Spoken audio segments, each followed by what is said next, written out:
Hey, let me show you how you can fix this pairing issue with your Sony WH-1000XM3.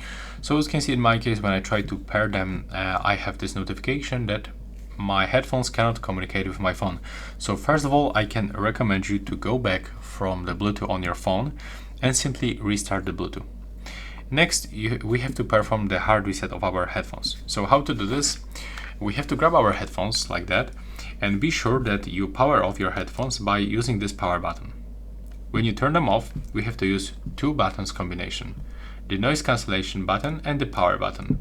Hold these two buttons together until this indicator starts blinking quickly. Now release that button and use power button to power on your headphones. Now release, and as you can see in my case, I already can find them with this pop-up notification. But let's turn on the Bluetooth on our headphones, on our phone, and click to pair new device. Take a look for available devices list, and as you can see, they appears one more time. So let's try to pair them right now. Accept the pairing.